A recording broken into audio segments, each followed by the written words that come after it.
At least once a year, teachers, students, and parents are asked to complete the BrightBytes technology survey to give us a picture of how technology is being used in classrooms across Granbury ISD. The dashboard in front of you shows that survey questions involve a classroom domain, access, basic skills, and the environment in which technology is used in our district.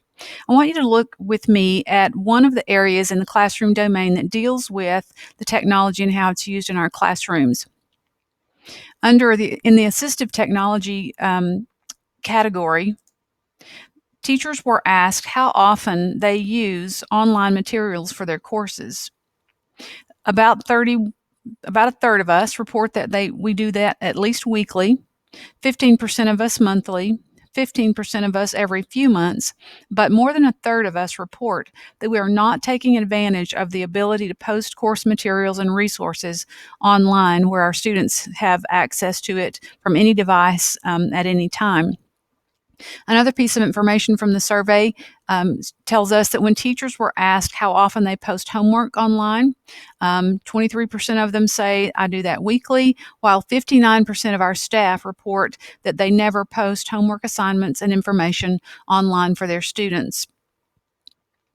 The survey also tells us that when it comes to the use of audio content, 32% of our teachers use audio content at least weekly, while 33% of us are not taking advantage of digital online audio content for our students' use.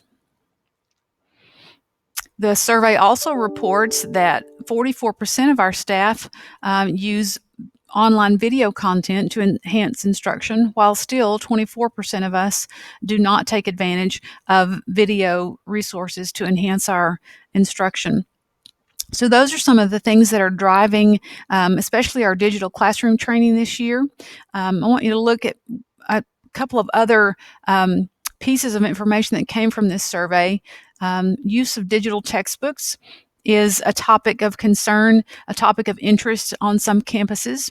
When teachers were asked how often they use digital textbooks, digital materials, about a quarter of them say we use those at least weekly, while 48% report that they do not use digital textbooks. Now, this could be because the textbook for their course is not offered digitally. But I want you to consider what the advantage would be to offering a digital textbook and digital resources. The minute a printed textbook comes off the press, it's probably out of date. Digital resources have the advantage of being updatable immediately. They can be kept up to date with very little expense and effort, while a printed textbook costs as much as or more than digital resources, and they're almost impossible to update, and certainly that doesn't happen as frequently and as quickly as a digital resource. So we want to help you move toward using digital resources. If you have a digital textbook as a part of your course, we want to talk today about how to use that to the greatest advantage. Also want you to take a look with me today at another area in the survey. It comes in the environment domain, and you can see here that in the professional learning area of our environment, a couple of things stand out. Under professional learning, teachers were asked to rank their interest in professional learning topics. And I want you to look at the top 3 and even the top 4. The most requested professional development topic was using multimedia in classrooms. And you may recall that last year we spent quite a bit of time, and in every class we dealt with how to use multimedia to give your students a chance to show their learning, and how to use multimedia as a teacher to enhance a lesson and use those in our classrooms. Also this year, 43% of our staff requested information and training on classroom management with technology. I really believe that this has to do with teachers wanting to use their digital resources in the environment that we have in our district. We are not a one-to-one district. We are the ratio of students to computers is not one-to-one.